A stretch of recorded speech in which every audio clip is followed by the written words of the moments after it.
যোৱাকালি যিজাক বৰষুণ আহিলে সেই বৰষুণতে পথছোৱা এনেকৈ ভাঙি গুচি গ'ল আৰু ইয়াতে দেখা গৈছে যে আচলতে তলফালে পানীটো সৰকি গৈ আছে এইফাললৈ ওপৰৰখিনি খালি নামি তলফালে বহি গ'ল।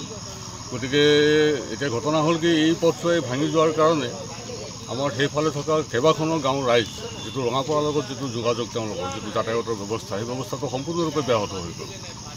গতিকে ইয়াতে যথেষ্টখিনি অসুবিধাৰ সন্মুখীন হ'ব। আৰু ইয়াৰ হৈছে কি যে ইয়াৰ আগতেও আজি 2 বছৰমান আগতে ইয়াৰ আগফালে ঠিক 100 মিটাৰমান দূৰত এই ধৰণে একেধৰণে ৰাস্তাটো বহি গৈছে। কিন্তু এইটো আমি কিহৰ কাৰণে হৈছে, আচলতে নিৰ্মাণৰ ক্ষেত্ৰতে গণ্ডগোলৰ কাৰণে হৈছে নে মেৰামতিৰ ক্ষেত্ৰতে গণ্ডগোলৰ কাৰণে হৈছে সেইটো আমি বুজিব পৰা নাই। কিন্তু যি কি নহওক এতিয়া আমাৰ ৰাস্তাটো ভাঙি যোৱাৰ কাৰণে গাঁৱৰ ৰাইজৰ কেইবাখনো বিভিন্ন গাঁৱৰ আৰু এইফালে বাগিচা যিসকল গোটেই এই ৰাস্তাটোৰে ৰঙাপাৰাৰ লগত যোগাযোগ কৰে, একমাত্ৰ চহৰ ৰঙাপাৰা। গতিকে এই ৰাস্তাটো অতি সোনকালে মেৰামতি কৰি নিৰ্মাণ কৰি দিলে ৰাইজৰ উপকাৰ হ'ব।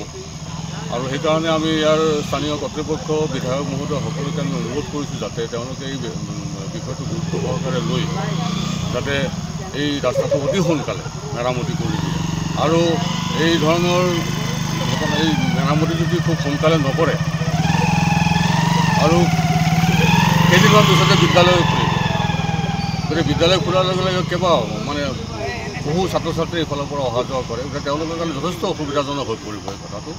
গতিকে আৰু আমাৰ এতিয়া এই ৰাস্তাটোৰ বাহিৰে আমাৰ সিপাৰে থকা কেইবাখনো গাঁৱৰ কোনো অন্য ব্যৱস্থা নাই যি সেইফালে আহি পেলাই এইফালে চহৰলৈ যাব।